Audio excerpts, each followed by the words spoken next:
కాబట్టి job calendar అనేది assembly సాక్షిగా రిలీజ్ చేసిర్రు, అమలు చేసిర్రా? అమలు చేయలే. ఎన్నో రకాల డేట్లు ఇచ్చిర్రు, కానీ డేట్లు మాత్రం అమలు కాల. ఫేజ్ 1 అంట. అసలు ఒక్క ఉద్యోగానికే దిక్కు లేదురా ఆయన అంటే ఫేజ్ 1 ఫేజ్ 2. అరే నీ భలే గమ్మత్తుకుంటా ఇలా ముచ్చట్లు. ఏంటంటే ఉద్యోగం కావాలి, జాబ్ క్యాలెండర్ కాదు. మొన్నటిదాకా జాబ్ క్యాలెండర్ అన్నా, ఇవాళ మాకు ఉద్యోగాలు కావాలి. బరాబర్ మాకు ఉద్యోగాలు వచ్చేంత వరకు మేము కొట్లాడతాం. ఉద్యోగాల కోసమే మిమ్మల్ని తీసుకొచ్చి కూర్చోబెట్టినాం. మాకు కూడా ఉద్యోగాలు కావాలా. ఇవాళ గ్రామ పంచాయతీ ఎలక్షన్స్ ఉన్నాయి, స్థానిక సంస్థల ఎన్నికలు ఉన్నాయి. ఎమ్మెల్యే ఎలక్షన్ లోనే టీఆర్ఎస్ పార్టీని ఓడించిన నిరుద్యోగులు స్థానిక ఎన్నికలలో మిమ్మల్ని ఎలా గెలవనిస్తారు? మిమ్మల్ని గెలవనివ్వం. ఎట్టి పరిస్థితుల్లో ఊరు ఊరు వాడ తిరుగుతాం.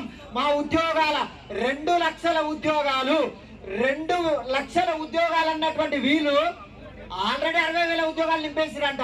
ముఖ్యమంత్రి 60,000 ఉద్యోగాలు ప్రభుత్వ సంస్థల, 1,00,000 ఉద్యోగాలు ప్రైవేట్ సంస్థల, మొత్తం 1,60,000 ఉద్యోగాలను నింపిన భారతదేశంలోనే తొలి రాష్ట్రం తెలంగాణ అని చెప్పి అసంబద్ధ ప్రకటనలు చేస్తున్నటువంటి వ్యక్తి ముఖ్యమంత్రి రేవంత్ రెడ్డి.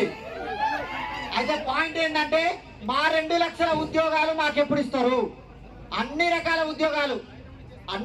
ఉద్యోగాలు ఇవ్వాలని, ఉద్యోగాలు ఇవ్వద్దని ధర్నా చేస్తున్నారంట. చూడండి, మరి ఉద్యోగాలు ఇవ్వాలి అని ధర్నా చేస్తున్నాం. చూసుకోండి, ఉద్యోగాలు ఇవ్వద్దు అని చెప్పి వీళ్ళందరూ ధర్నా చేస్తున్నారు అని చెప్పి చెప్తున్నారు. కాదండి, ఉద్యోగాలు ఇవ్వాలని చెప్పి మేము ఇక్కడ మొట్టమొదటిసారిగా పెద్ద ఎత్తున ధర్నాకు పిలుపునిచ్చినాం. అదే నిరుద్యోగ విద్యార్థి మహాగర్జన. కాబట్టి ఖచ్చితంగా ఉద్యోగాలు ఇవ్వాల్సిందే. ఇవ్వకుంటే మాత్రం ఊకునేది లేదు.